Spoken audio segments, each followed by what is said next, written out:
चलो बच्चों देखो, सुनो ध्यान से। तो हम लोग बात कर रहे हैं IF5 के बारे में बात करने जा रहे हैं।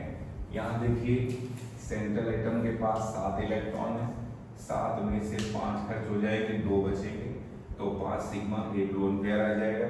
5 सिग्मा एक लोन पेयर मतलब ये ऑक्टाहेड्रल है। 6 का केस है, एक को प्लेन के ऊपर लगाएंगे, एक को प्लेन के नीचे और 4 को प्लेन में लगाएंगे। ये भी 90 डिग्री है, ये भी 90 डिग्री है और अंदर भी सारे 90 डिग्री के एंगल हैं। तो ये सारे एंगल सेम है, इसलिए लोन पेयर को किसी भी जगह पे लगा सकते हैं आप। यहाँ भी हमें बेंड्स रूल की जरूरत नहीं पड़ेगी, मगर हम लोग लोन पेयर को ऐसे लगाते हैं जिससे हमें शेप अच्छे से समझ में आ जाए। तो आप लोन पेयर को यहाँ ऊपर लगा दीजिए या तो नीचे लगा दीजिए। तो मैं यहाँ ऊपर लगा दे रहा हूँ, ये देखिए ये लोन पेयर है और यहाँ पे इस लोन पेयर को हमें कंसीडर करना पड़ता है क्योंकि ये रिजल्टेंट इसका 0 नहीं हो रहा है, समझे।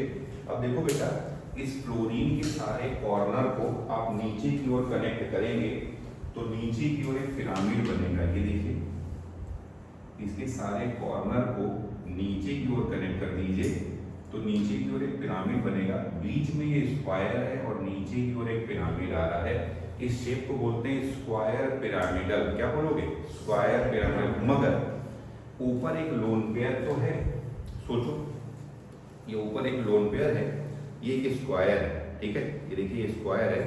तो अब इसमें ऊपर एक लोन पेयर है, इसके ऊपर ये रिपल्सन लगाएगा जिससे ये स्क्वायर थोड़ा सा टेढ़ा हो जाएगा, समझे। तो ये देखिए टेढ़ा हो जाएगा, टेढ़े को बोलते हैं डिस्टॉर्टेड। तो इसका शेप आना चाहिए स्क्वायर पिरामिडल।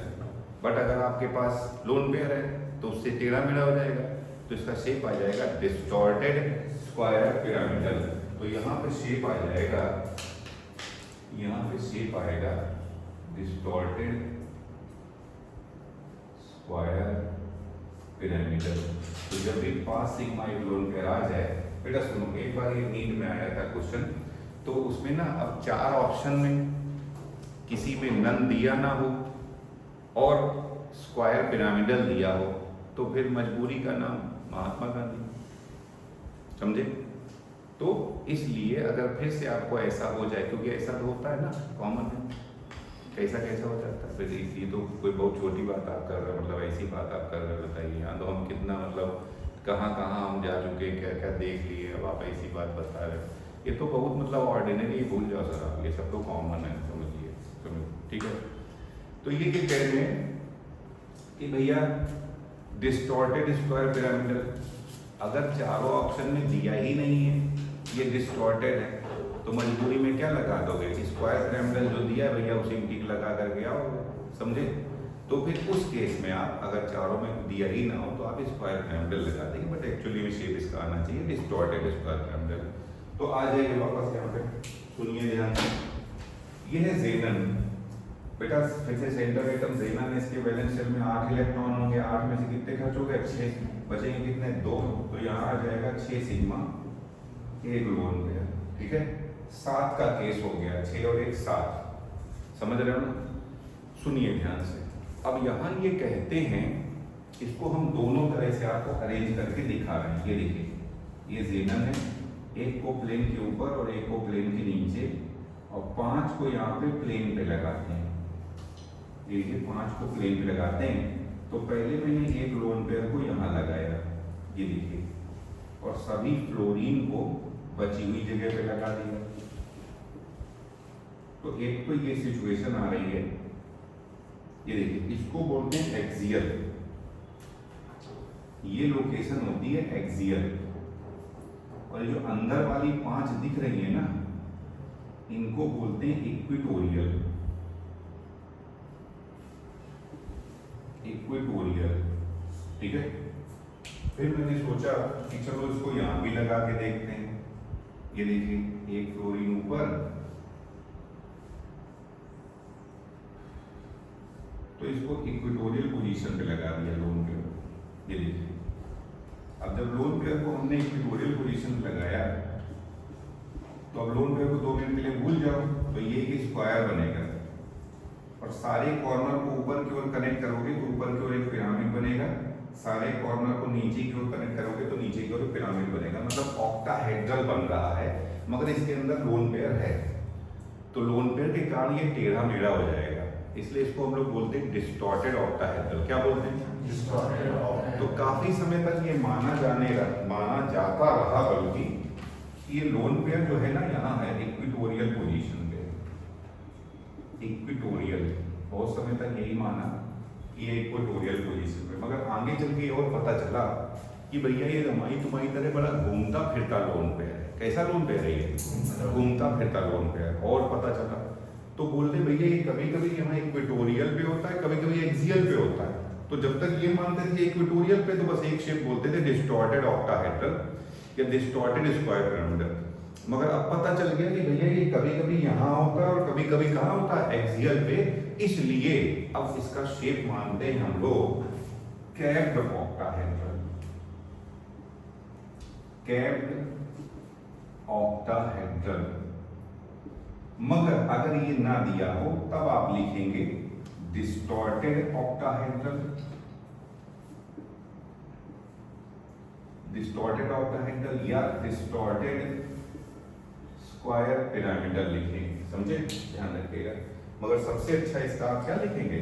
कैप्ड ऑक्टाहेड्रल लिखेंगे। यही इसका सबसे ज्यादा सही माना जाने वाला है शेप जो है। तो जब भी 6 सिग्मा एक लोन पेयर आ जाएगा तो वहां आंसर आप लिखेंगे कैप्ड ऑक्टाहेड्रल। ठीक है, अब एक और देख लो बस, तो हमारी पूरी 10 कंडीशन हो जाएंगी।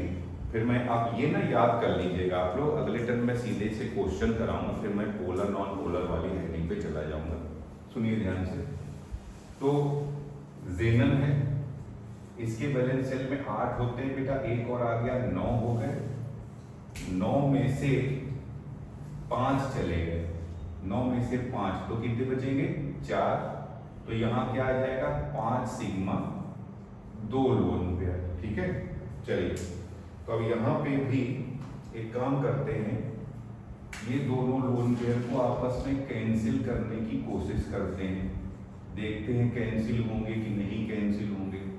तो ये देखिए यहाँ पर एक लोन पेयर को हम लोग प्लेन के ऊपर की ओर लगा देंगे और एक लोन पेयर को प्लेन के नीचे की ओर लगाएंगे। अभी बताया था जब दो इक्वल वेक्टर को 180 डिग्री पे लगा देते हैं तो इनका रिपल्सन क्या हो जाएगा? 0। रिजल्टेंट क्या हो जाएगा? 0।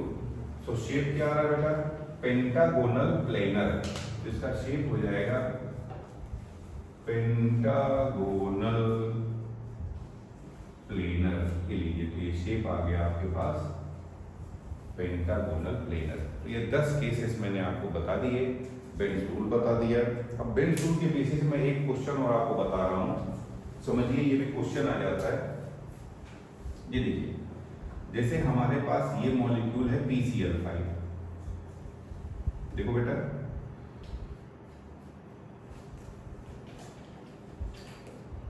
ये है PCl5। ठीक है बेटा, यहां पे सारे देखो क्लोरीन जुड़े हुए हैं। क्या जुड़े हुए? क्लोरीन जुड़े हुए हैं। तो हमको लगता है कि सारे बॉन्ड लेंथ सेम होनी चाहिए, मगर बेटा यहाँ पे देखो ये बॉन्ड एंगल कितना है? 90 डिग्री, जबकि ये बॉन्ड एंगल कितना है? 120 डिग्री। बेटा अभी मैंने आपको बताया था as character directly proportional to bond angle, and जहां बॉन्ड एंगल ज्यादा है वहां एस कैरेक्टर ज्यादा होगा, और एस कैरेक्टर ज्यादा है तो बॉन्ड स्ट्रेंथ ज्यादा होगी और बॉन्ड लेंथ क्या होगी? कम होगी। एस कैरेक्टर ज्यादा है तो बॉन्ड एनर्जी ज्यादा होगी।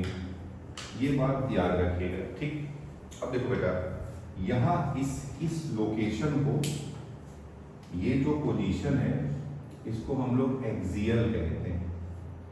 तो इस एक्सियल पोजीशन पे बॉन्ड एंगल कितना मिल रहा है? 90 डिग्री। 90 डिग्री भैया ठीक हो ना? सन्नाटा तो नहीं मान रहा। यहाँ बॉन्ड एंगल कितना आ रहा है? 90 डिग्री। बॉन्ड एंगल कम है, बॉन्ड एंगल कम है तो एस कैरेक्टर भी कम है, तो बॉन्ड स्ट्रेंथ भी कम है। बॉन्ड स्ट्रेंथ कम है तो बॉन्ड लेंथ ज्यादा, तो इसकी बॉन्ड लेंथ होगी ज्यादा, मोर बॉन्ड लेंथ। यहाँ पे भी होगा मोर बॉन्ड लेंथ, समझे? जबकि ये जो 3 है, ध्यान से देखिए, इन्हें बोलते हैं इक्विटोरियल। इक्वेटोरियल। बेटा यहाँ बॉन्ड एंगल कितना है 120। बॉन्ड एंगल ज्यादा तो एस कैरेक्टर ज्यादा, एस कैरेक्टर ज्यादा तो बॉन्ड स्ट्रेंथ ज्यादा, तो बॉन्ड लेंथ क्या हो जाएगी, कम हो जाएगी। तो इनकी बॉन्ड लेंथ है लेस बॉन्ड लेंथ। भले ही देखो सर सारे के सारे तो ऐसे क्वेश्चन आ जाता है कि बताइए किसमें सबकी बॉन्ड लेंथ सेम नहीं है, तो हम तो सोचेंगे PCl5 है, सभी की सभी क्लोरीन एटम है, सबकी बॉन्ड लेंथ सेम होगी। और मैंने आपको क्या कहा था, एस बेल्स रूल दो जगह पे यूज करते हैं, या तो एटम अलग अलग हो या तो एंगल अलग अलग हो। तो एंगल अलग अलग मालूम कब आपको मिलेगा, एक तो 5 के केस में मिलेगा ट्रायंगुलर बाइपिरामिडल, और दूसरा 7 के केस में मिलेगा। 7 में याद रखना बताया था ये पहले, ये अंदर वाला जो एंगल होता है ना 72 डिग्री होता है, और ऊपर और नीचे वाला कितना होगा 90 डिग्री। तो दो ही जगह पे ऐसा आता है कि बॉन्ड एंगल खुद से ही अलग अलग है, तो वहां अगर आपको जरूरत पड़ती है तो आप एस कैरेक्टर का यूज कर, वो बेंड्स रूल का यूज कर सकते हैं। तो पहले तो ये याद रखना जो PCl5 में 5 बॉन्ड है ना, सबकी बॉन्ड लेंथ सेम नहीं होती है। ये एक्सियल वाले की बॉन्ड लेंथ ज्यादा होती है और इक्वेटोरियल वाले की बॉन्ड लेंथ कम, क्योंकि मैंने बता दिया एक्सियल पे बॉन्ड एंगल है कम, तो बॉन्ड एस कैरेक्टर क्या है कम, तो बॉन्ड स्ट्रेंथ क्या है कम, तो बॉन्ड लेंथ क्या होगी ज्यादा। जबकि इक्वेटोरियल पे बॉन्ड एंगल है ज्यादा, तो एस कैरेक्टर ज्यादा, एस कैरेक्टर ज्यादा तो बॉन्ड स्ट्रेंथ ज्यादा और बॉन्ड लेंथ कम। क्या बात समझ में आई आपके? चलिए